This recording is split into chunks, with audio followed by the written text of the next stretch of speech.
Welcome to the A-Train Sports Talk Podcast. It is the number one podcast in the state of Kansas, as I've always claimed. But I don't say it's number one because of me. I say it's number one because of you, the listeners, you, the guest. There's just so many aspects that makes this one of the best podcasts in the state of Kansas, because I take pride in covering Kansas sports, Kansas high school sports. I take pride in being able to interview some of the best athletes, some of the coaches, and having other guests on the podcast as well. So it's not me that makes it number one. Trust me, it is you, the listeners, and you who are my guests. That's why I'm going to say city to city, state to state, coast to coast, the number one podcast in the state of Kansas, picking up guests every now and then. This edition of the A-Train Sports Talk Podcast, there is no guest, but we're looking at different teams across the state of Kansas as we get ready for the high school football season. As a matter of fact, I'm going to go on a rant. I'm pretty sure some of you might understand where I'm coming from when I go on this rant. So, last week, football season started. And you know, the last few years, they've been on this week zero. Well, me, I've been on an anti-week zero rant. Because to me, there's no such thing as a week zero when it comes to college sports. You have the NFL that played 3 preseason games. The starters may play in the final preseason game. Those games don't count against the records. But you take Florida State, for instance, who went to Dublin, Ireland. And from what I'm hearing, they had a good contingent of fans over there that they disappointed. But when it's all said and done, when the game is over and the clock strikes 0, the record says Florida State 0-1, Georgia Tech 1-0. And you're telling me that's week 0? Can I give you my disclaimer? In case you haven't figured it out, there is no preseason in college football. As a matter of fact, right now, what they're calling the official kickoff, officially week number 1, at the halftime last I checked, University of Central Florida is beating University of New Hampshire 29-3. A kind of lackadaisical performance up to the halftime point. Even Coach Gus Malzone said it like this. He said, "We got stuffed on 4th and 1 by Division 2 or Division 3 school, whatever he said." He said, basically the offense looked like crap. That's what he said. I don't use the word crap. So he was not too thrilled. He said, but they'll clean some things up. So I guess this is where I'm supposed to say the official kickoff to college football starts today.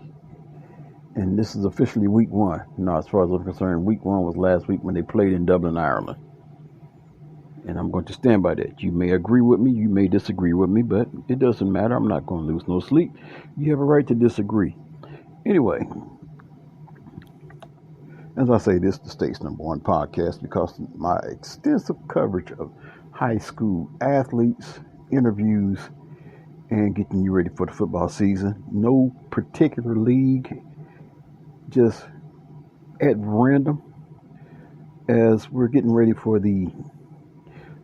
take flight to kickoff, because everybody else is using stuff like countdown to kickoff. So I'm using taking flight to kickoff. That's what I'm going to use. As a matter of fact, with football season coming up, especially high school, I'm going to have my Saturday football blitz, which is scores and maybe some highlight clips from the games that were played on Friday. Hopefully I'll be having some coaches interviews, the return of the coaches corner. So I will be reaching out to high school coaches, and I will also be covering KCAC, as I have the KCAC app. So you're going to be getting high school and some of the small colleges hopefully some of the coaches' interviews from the high school level, the small college level teams in the KCAC, such as your Friends University, Bethel's, and so on. So we're looking to expand on that as well too, and just cover the market. Have you all things covered, high school and KCAC. So as we take a look, and I also want to say I am on the Catch It Kansas website. The high-flying Cedric offense looks to carry Cardinals to a deep run in 1A. Contributing writer to the story, Brandon Zenner. This was an article from KWCH writer, and I can say that I actually have some ties to them because I also work at KFH, and those of you who listen to Sports Daily, you may recognize the voice. Now I can't think of his name. It'll come back to me. Jacob Albrecht. That's who I'm thinking of. You hear his voice every morning on KFH on 1240 AM, 97.5 FM. Also at KFH.com, and also on the Odyssey app, which is also where you will also be able to pick up my podcast on the Odyssey app, as well as on Amazon Music and iHeart and in your search engine. But right now we're taking a look at the Cheney Cardinals. The Cedric Cardinals, as the Cedric Cardinals and their well-known passing attack compiled a 7-1 regular season in 2023. It was a strong season that ended in the second round of the postseason. Cedric is looking to make a deep run in Class 1A this season, with weapons returning, including senior quarterback Corey Crumrine, one of the best in the state. Star receiver Dallas Legree is also back, joining Crumrine to anchor the offense. The Cardinals also returned 8 starters on defense. You got to have that defense. We had a really good regular season last year, and we slipped up in the second round of the playoffs, losing to Valley Heights. We think we bring back enough guys. We want to continue our regular season success, but push that into the postseason and make a deep run towards a state title, Crumrine said. Cedric head coach Jeff Warner said the goal is to be a top seed when the playoffs roll around. We're really looking to be a 1 seed and really try to get to where we're at the top of the bracket. So really, our goal is to be 8-0 and be district champs, Warner said. So that's how we get things kicked off, looking at the Cedric Cardinals. Now we go to 2A. As 2A power southeast of Saline gears up for another run. Credit Brandon Zenner and Matt Hillman. That was if I was to play the audio feed, which I'm not going to do. I'm just going to give you the scripted. As the Southeast of Saline Trojans are a traditional power in Class 2A, looking to break through with a state championship in 2024. Last year, the Trojans pulled off a perfect regular season and had their sights set on winning their first title in nearly 20 years. They fell by a touchdown to the eventual sub-state champions. Southeast of Saline's coaches and players say that losing their perfect season last year doesn't add to motivation that is already peaked for their new season ahead. Oh yeah, we've all been excited and know what we can do and how hard we work during off season. In these first few weeks, said Southeast of Saline senior wide receiver Tucker Thaxton, we're always excited and we're always ready to go. Trojan head coach Mitch Gilbert touched on the culture of Southeast of Saline that has his team among the favorites to win it all. We have awful good families here. They've bought into what we do, Gilbert said. We're out in the middle of the country, as you know. It seems like the buy-in for that. The kids are committed and the families are committed. It just makes a difference in the commitment that they have. Notice the one thing that Coach Goddard said. He said, we have awful good families. In talking to Brent Pfeiffer, when I had him on my podcast a few weeks ago, I asked him what was it that's kept him what was it that drew him and what has kept him at May South. And the key word he said we got great kids that come from great families. So if you notice, there seems like there's a recurring theme amongst some of these coaches and these teams. It's all about family. So what's next on the docket here? Well, we got more to come as we will be looking at maybe Cunningham looks for a third straight title appearance against six-man newcomers.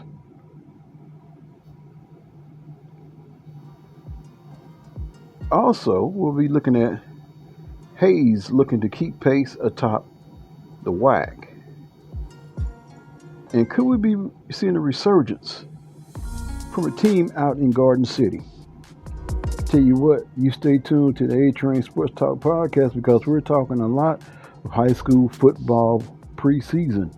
This is the only time you hear preseason come out of my mouth talking about high school and college football because the season is right around the corner. So we're getting you set for the season to come right here on the A-Train Sports Talk podcast. Don't you go nowhere.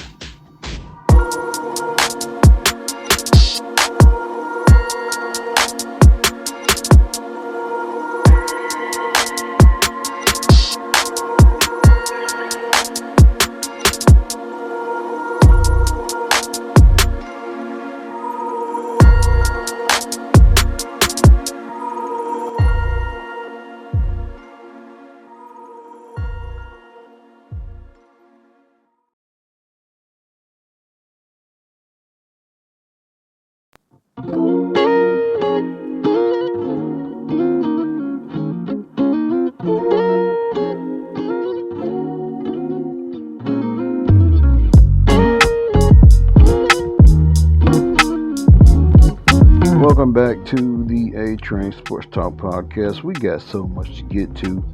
I don't know how much of this we're going to actually get to this evening, but we're going to get to a lot because high school football season is around the corner, and I want to give love to some of these high school programs as we are, like I say, go city to city, state to state, and coast to coast. So we're going to get to as much as we can. That we don't cover today, we will definitely try to cover it tomorrow as well too. So that first segment we was looking at the Cedric Cardinals and their high-flying offense looked to make a deep run in 1A. And then 2A Power Southeast of Saline gears up for another run. So now we're going to switch things around and talk about a little bit of six-man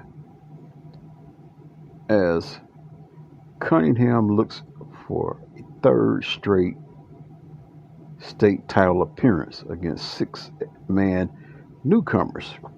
And I'm going to get out and check out a six-man as well as eight-man. I want to send a shout out to my good friend and coach Matthew Fowler out there in Oswego, Kansas, home of the Indians. Anyway, 2 years, 2 state champions. Cunningham won the state's first KSHSAA sanctioned six-man state football championship in 2022. After dropping the first game of the 2023 campaign, the Wildcats won their next 10 games to reach the 2023 title game against Bird City's Chelan. The Cougars, who blanked 6 of their 12 opponents and allowed more than a touchdown just twice, thumped the Wildcats 57-8 to finish a perfect 12-0 season. Now the rebuild begins in the Northwest. Chelan was the lone six-man team to surpass 2,000 passing yards last fall. Logan McCarty has graduated after throwing for 2,222 yards and 42 touchdowns with just one interception. The dual threat added a team-best 1,030 yards and 20 touchdowns on the ground. Also gone are Pablo Bermudez, who piled up more than 1,500 total yards of offense, and Brady Ketzner, who finished second on the team with 761 receiving yards. Senior Harley McPherson returns after completing 9 of 17 passes last year for 179 yards and 3 touchdowns. Ketzner, McCarty, and Bermudez were also leaders of that stout defense with a combined 248 tackles. McCarty and Ketzner combined for 9 interceptions. Senior John Paul Sabatka returns after recording 59 tackles, and McPherson added 46 tackles. With a 22-2 record over the past 2 seasons, Cunningham has established itself as perhaps the premier six-man team in Kansas. The Wildcats lose some power to graduation, but return several tools for the 2024 season. Some of these boys just love to compete, said Wildcat coach Lance McGuire. They may compete against themselves, teammates, or other teams. They like to compete regardless of their sport. That helps. There is a newness this year with a few new teams, and we have a huge freshman class that is loving being part of high school right now. A pass-first offense, Cunningham put up 1,407 yards in the air compared to 760 yards on the ground last year. Luke McGuire graduated after accounting for 544 of those passing yards. Senior Will McGurr does return after throwing for 839 yards on 46 of 75 passing with 20 touchdowns and just 2 interceptions. Sophomores Lane Green and Colin Fisher accounted for 379 of the team's 760 rushing yards last year. The Wildcats also returned several top receivers, including senior Luke Albers, who caught 35 passes for 509 yards and 9 scores. Defensively, the Cats lose all starters, Jack Ruckle on the line and McGuire in the secondary, but senior Dagum Reed returns as one of the top kickers in the classification. We're still figuring out who the top guys are this year, Coach McGuire said. I have a good group of 8 to 10 right now that are making their cases for spots with the varsity. Dagum Reed, Luke, Will, and Trent Schnitker are the seniors who have played a bunch of varsity ball. Dylan Halderson started last year and played some as a freshman. I will have the largest group of seniors I can remember with 6. I will have to go way back more than a decade probably to find a larger group. I think I have had 9 in our first 4 years of 6-man combined. This group has done a great job to start the year. They will have to keep the young guys focused week to week, knowing how fickle 6-man is week to week.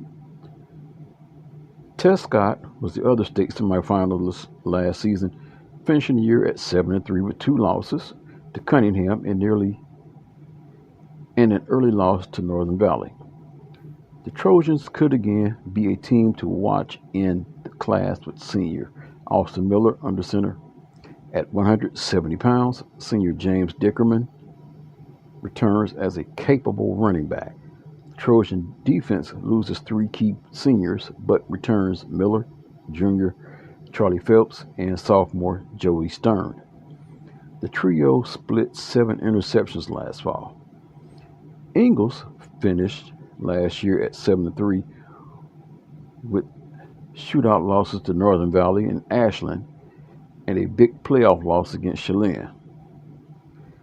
The Bulldogs will be without quarterback Leighton Simon, who piled up more than 1,200 yards of total offense, mostly in the air. but the squad does return 6 on the offensive side of the ball and 5 on the defensive side. Senior Langston Northern threw the ball a few times, but returns as one of the class's top runners with more than 800 yards on the ground. Senior Breck Aberhoff returns as the team's leading receiver and an all-state offensive lineman. Averaging more than 7 wins a season over the last 10 years as an 8-man program, Kiowa's Scott Barber will make the move to 6-man in 2024 after going 8-2 in 8-man Division II last fall. The Chieftains returns just 2 starters, but all-state tight end Oakley Duvall is a big piece back. The senior caught 28 passes last year for 579 yards and 8 touchdowns and recorded 129 tackles on the other side of the ball.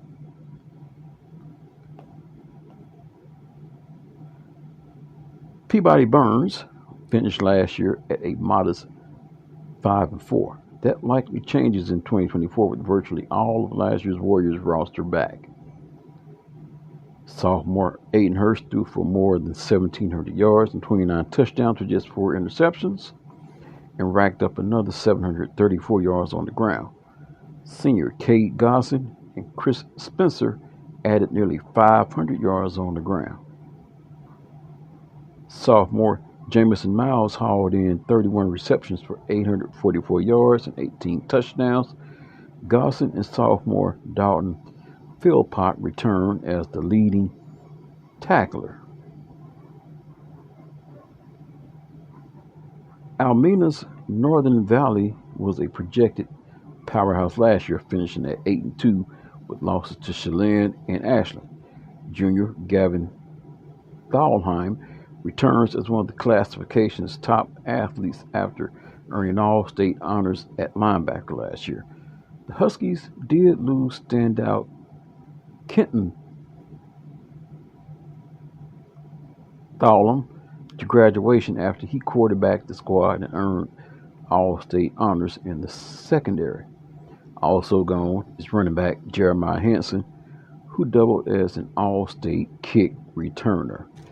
Tell you what I'm going to do right here, because this segment is kind of on the lengthy side right here, and there is still some more as we look at 6-man projections.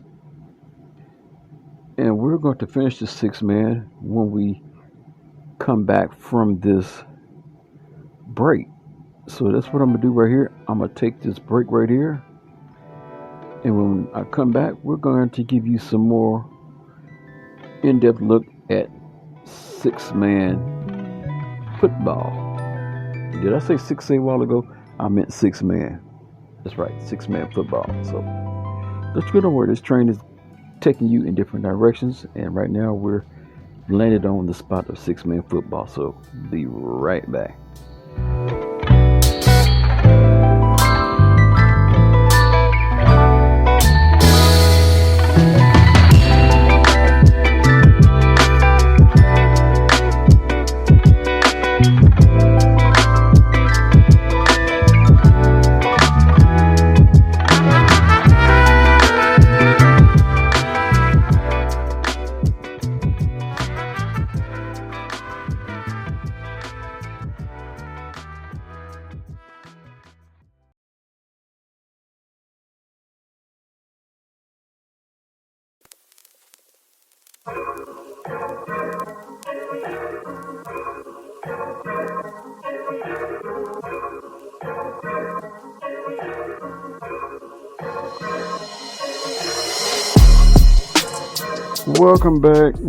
Welcome back. As I always say, city to city, state to state, coast to coast. It is the number one podcast in the state of Kansas.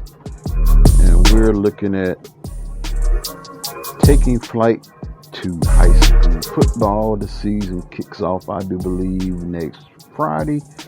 Can't wait to be on the sideline at a game somewhere near you. So when you look up and see the train pulling in, know that it's the A train pulling into your stadium.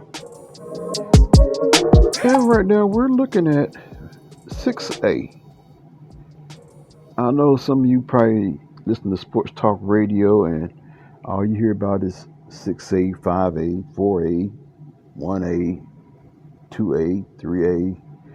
Very rare do you hear anything about six man. So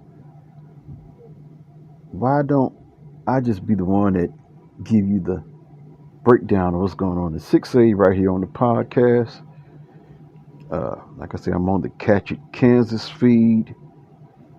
Brandon Zenner is one of the contributing writers of this story. No, actually, this is Mike Curson.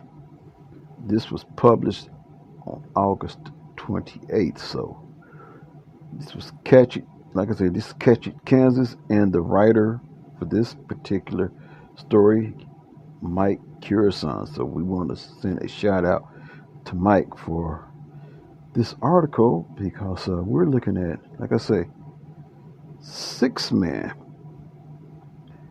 And now we're going to take a look at Pawnee Heights, as they finished last season at 6-5, but still advanced to the state quarterfinals before falling to Cunningham by the score of 70-6. The Tigers lose Davin Hamby and his 1,000 offensive yards to graduation, but return other key skilled players. Senior Jimmy Gardner transferred after putting up nearly 1,600 yards of total offense. Senior Clayton Hamiki was one of three Tigers under center last fall, completing nearly 80% of his passes for 576 yards, 15 touchdowns with just 2 picks. When not throwing, Gardner and Hameke, I believe that's how that's pronounced, Hammeke, combined for nearly 500 receiving yards and 8 touchdowns. The duo returns to lead the defense alongside juniors Alex Ibarra and Brennan Cody, who combined for more than 100 tackles last season. Waverly has been a force with a combined 18-2 record over the past 2 seasons. The Bulldogs lost to state champion Cunningham in 2022 and lost a 5 overtime thriller to Tescott to end last year's season. Quarterback Ben Meehan has graduated after leading the Bulldogs offense in their run. Junior Ty Glissman, 6'3", 205 pounds, returns as an all-state offensive lineman. Altoona Midway won just 3 games last fall, but returns a premier player in senior William Stackhouse, who rushed for 713 yards and threw for 112 more. At 6'2", Stackhouse is also a proven receiver with nearly 1,000 yards last year.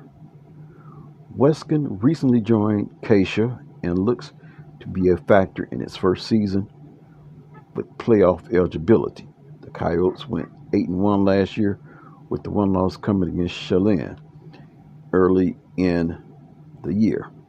8 returning players with varsity experience, including quarterback Nick Cottrell, could make Weskin a contender late in the year. Also in the Western Kansas Liberty League, Golden Plains looks to rebound from a 3-7 season. Nearly 24 players on the roster will help, especially with senior quarterback Josh Rath and senior running back Diego Perez back in action. The Bulldogs will also lean on transfer Connor Kyer. Once again, thanks to Catch It Kansas and, of course, Mike Curson. And you know what? We still have some more to go, as we will take a look at Hayes is looking to keep place atop the WAC. With a stout defense expected to lead the way, the Hayes High School football team is ready to fight to keep its place atop the Western Athletic Conference.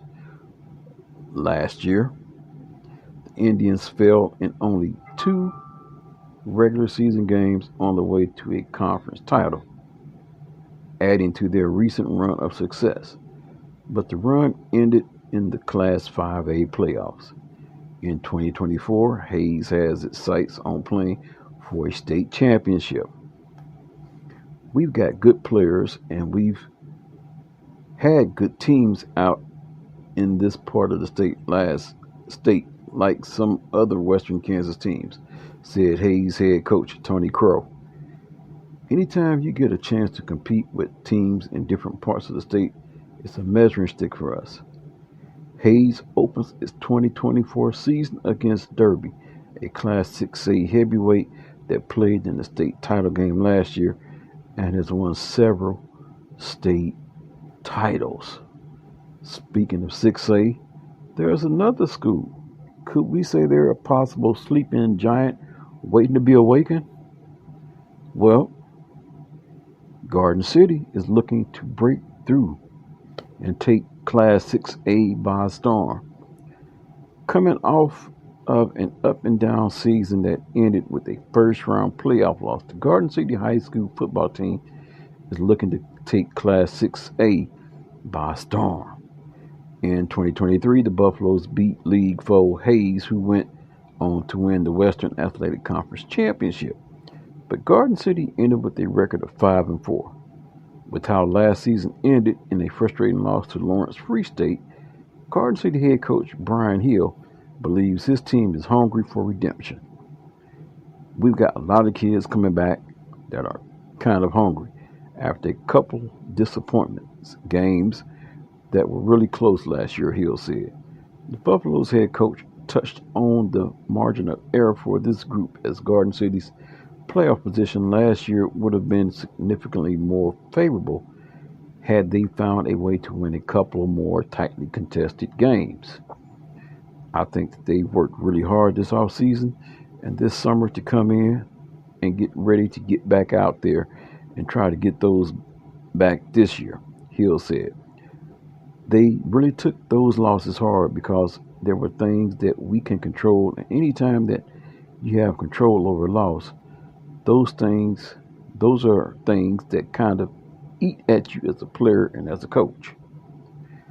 Garden City opens the 2024 season with one of the state's bigger early season games against 6A power Manhattan.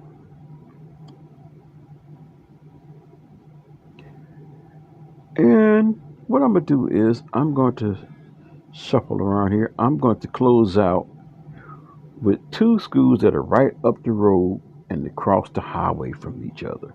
I assume they're across the highway from each other. First, I'm going to take a look at Goddard. As Goddard reloads in hopes of a 5A playoff run. For Brandon Zenner, he's a very busy person. He's the contributing writer for this story as well, too. So, coming off yet another ABCTL Division II title under Tommy Beeson, the Goddard Lions are embracing a tall task of reloading a roster that graduated nearly 100% of its offensive production in 2023 and a majority of its defense. Goddard went 6-3 Bulls, upset by Mays at home in the opening round of the 5A playoffs. The Lions will open the 2024 season by hosting the Eagles. Beeson returns 3 All-League players from last year's defense, cornerbacks Landon Colhorst and Jaden Cohens, and linebacker Preston Hagel. The lone starters back on offense are lineman Alex Carpenter and tight end Brock Haskell. Staying in Goddard,